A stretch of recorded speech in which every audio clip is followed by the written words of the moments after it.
Olá, meninos e meninas, tudo bem com vocês? Espero que sim. Estamos juntos em mais uma aula de português, certo? Agora vamos de fato dar início ao nosso livro didático, nosso primeiro conteúdo e também o nosso primeiro texto a ser estudado, certo? Vou pedir que vocês que estão assistindo a aula peguem o livro de vocês, coloquem na página 18, certo? Isso aqui que eu estou utilizando é o nosso livro de forma digital. É a mesma forma como eu estou usando em sala de aula, então como eu não posso estar usando o livro, né, para vocês verem melhor, eu vou estar utilizando aqui a ferramenta do nosso livro digital, certo? Então peguem o livro de vocês, coloquem na página 18 para a gente dar início. Antes de mais nada, no livro a gente nunca vai lendo diretamente o texto, a gente sempre vai lendo, antes de ler a gente tem esses quadradinhos aqui, que sempre contém informações que a gente pode ler antes de começar de fato a nossa aula, certo? Então, vamos lá. Contexto. Há vários elementos que caracterizam a cultura de um povo. Festas, música, literatura, danças, crenças, entre outros. Os contos tradicionais ou populares, né, que a gente já viu na nossa última aula de redação, eles também revelam a cultura de determinado grupo de pessoas.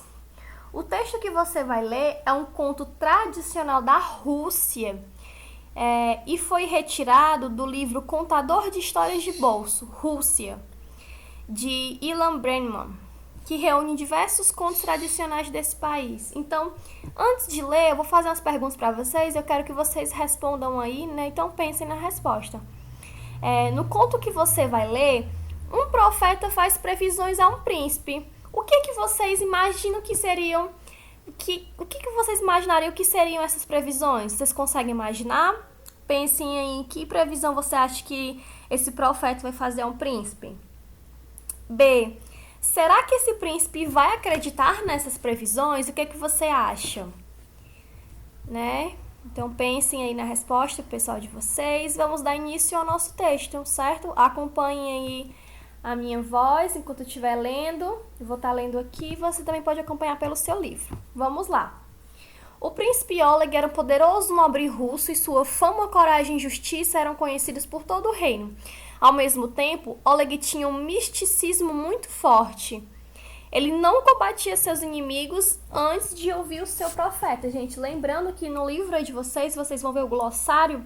E misticismo é uma crença de que elementos sobrenaturais eles influenciam na nossa vida prática, certo? Então, é acreditar nesses fenômenos, esses elementos sobrenaturais. Então, dando continuidade aqui. Numa fria manhã de inverno, o príncipe Oleg estava ansioso, pois naquele dia comandaria um intenso exército contra um país hostil vizinho. Antes de partir, foi falar com Agal. Meu venerável profeta, quem vencerá essa guerra? O profeta, de longa barba grisalha, pegou uma vasilha de metal, despejou-lhe água e algumas ervas, fez orações com palavras incompreensíveis e respondeu: Não temas nada. Com certeza sairás vitorioso. O espírito do príncipe inflou-se, seus olhos ganharam vitalidade, agora lhe restava apenas uma pergunta: e quando e quem vai me matar? Oleg sempre fazia a mesma pergunta e o profeta sempre postergava a resposta, mas desta vez Agal agarrou os braços do príncipe e respondeu: Meu querido Oleg, sua morte está ligada ao cavalo que montas. Ao ouvir aquilo, Oleg desvencilhou-se abruptamente dos braços do profeta e disse: Não pode ser. Eu amo meu cavalo, somos parceiros inseparáveis. Ele é o melhor corcel de toda a Rússia. Nada posso fazer contra o destino. Será seu corcel que porá fim à sua vida, disse Agal. Antes de ir para a guerra, Oleg tomou uma decisão que partiu seu coração. Mandou que seu cavalo fosse levado para um campo distante do seu castelo, ordenou que lá fosse alimentado e cuidado como jamais outro animal fora. Também deixou ordens expressas para que o cavalo nunca mais se aproximasse dele. O príncipe foi para a guerra e, como predissera Gal, foi o vencedor. Depois de muitos anos de paz e justiça, Oleg continuava vitorioso, mas a idade já lhe mordia os tornozelos. Os fios de cabelo branco dominavam toda a paisagem da cabeça principesca. Um dia, almoçando com seu filho Igor, Oleg lembrou-se da profecia de Agal sobre seu cavalo. Depois de contar a história ao filho, chamou um empregado e disse: "Faz muito tempo que não recebo notícias do meu antigo cavalo. Quero saber sobre seu paradeiro." O empregado fez uma reverência, afastou-se e depois de alguns minutos retornou com a resposta.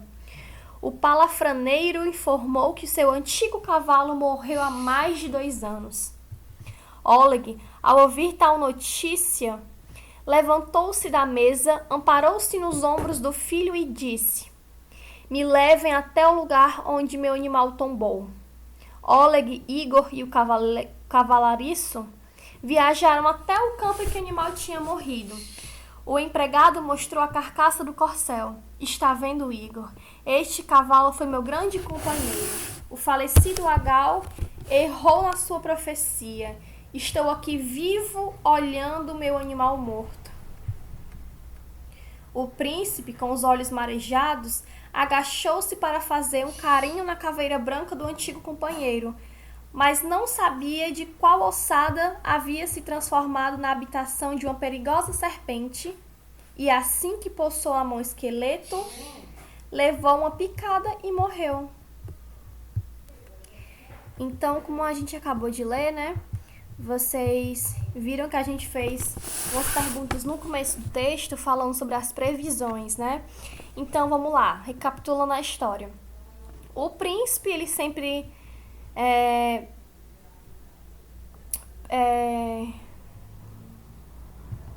Perdão, gente. Então, vocês viram que o príncipe, ele sempre procurava o profeta antes de fazer qualquer coisa, né? Antes de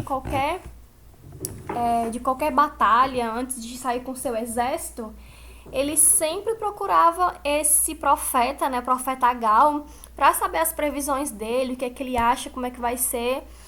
E vocês viram que ele disse, né? O profeta falou que ele iria vencer a guerra, ele acreditou. E ele sempre perguntava pela sua morte. E o profeta, por algum motivo, sempre ficava enrolando para fazer essa pergunta, né? Ele sempre postergava e ficava adiando, enrolando a resposta, né? Só que aí ele falou o quê? Ele falou que a morte do príncipe, né? Ele estava ligado ao cavalo que ele monta. Então, o que foi que ele fez? Ele acreditou na profecia desse profeta e deu fim ao cavalo dele, né? Ele não foi a essa batalha com o cavalo e pediu que o cavalo fosse enviado para outro local para ser cuidado. E perceberam que ele foi vitorioso, como o profeta havia dito, só que ele permanecia vivo e a morte dele, ele achava que ele ia morrer durante a batalha com o cavalo, né? À toa que ele não foi para a batalha com o cavalo. E tempos se passaram e permanecia vivo, e quando ele soube, o cavalo já morreu. Então, quando ele menos imaginava, na ossada do cavalo, né? Porque o cavalo já tinha morrido há uns 2 anos, tinha... Quem é que imaginaria que ia ter uma perigosa serpente escondida no esqueleto do cavalo, e na hora que ele passou a mão, saiu de dentro do esqueleto essa serpente, picou a mão do príncipe e ele morreu, né? Então, o profeta no fim estava certo, né? A morte dele estava ligada ao cavalo, mas não como ele imaginaria, né? Quem imaginaria que seria pela morte do cavalo, após a morte do cavalo, né? Então vocês vão tentar responder as questões, né? Então, para a classe, a gente vai responder, vou ajudar vocês, né, a responderem essas 6 questões. E para casa, meninos, vai ficar essa página, que é no livro de vocês vão ver que é a página 22 e a página 23, a partir daqui, de olho na construção dos sentidos. Então, isso aqui vocês vão ler e vão tentar responder sozinhos, certo? Que é até aqui. Isso. É até a quinta questão, na verdade. Então, no livro de vocês, a página 23 até a quinta questão do conto popular, certo? Vocês vão fazer somente resposta. Ah, mas eu quero fazer pergunta e resposta. Então, faça. Se você quiser escrever pergunta e resposta, pode fazer, certo? Mas eu só exijo as respostas bonitinho no caderno de vocês, né? Contendo a página, a data, tudo bonitinho. Mas a gente vou lendo aqui com vocês as questões para que vocês consigam responder essa aqui, que no caso seria a de classe, né? Então, considerando as respostas que você deu antes de ler o conto, suas expectativas foram confirmadas ou você se surpreendeu ao ler a história? Você vai lá e responde, certo? Segunda, quais previsões feitas pelo profeta Agal foram citadas na história? Elas se cumpriram? Então, citem aí quais foram as previsões que o profeta Agal fez mesmo, hein? Deixa eu lembrar aqui a vocês, vamos lá. Quais foram as previsões? A primeira é que ele sairia vitorioso da batalha, né? E a segunda é que a morte dele estaria relacionada ao cavalo, né, dele. E essas profecias, elas se cumpriram? Você vai responder aí. A terceira, né? Segundo o texto, o príncipe Oleg tinha um forte misticismo. Cite uma atitude da personagem que exemplifique essa característica de sua personalidade. Se necessário, releia o glossário, né? Aquilo que eu falei para vocês sobre o que é misticismo. Então, qual foi a atitude do príncipe de acreditar nas profecias desse profeta Agal, né? O que foi que ele fez? Né? Vocês vão relembrar a história, vão reler e vão responder. Quarta questão. O príncipe sempre perguntava ao profeta Agal quando haveria de morrer e quem o mataria. Essa pergunta nos faz acreditar que o príncipe estava certo de que morreria em uma batalha. Você concorda com essa ideia? Por quê? Então, quando o príncipe ficava perguntando sobre quem e como ele morreria, né? E quem o mataria, o profeta sempre ficava enrolando, ficava adiando essa resposta. Mas ele falou que a morte dele estaria relacionada ao cavalo. Isso fez acreditar que o príncipe estava certo de que morreria na batalha? Você concorda com essa ideia e por quê? B. Levante hipóteses. Por que o profeta se recusava a responder essa pergunta do príncipe? C. O príncipe acreditou na profecia de sua morte estaria relacionada ao cavalo?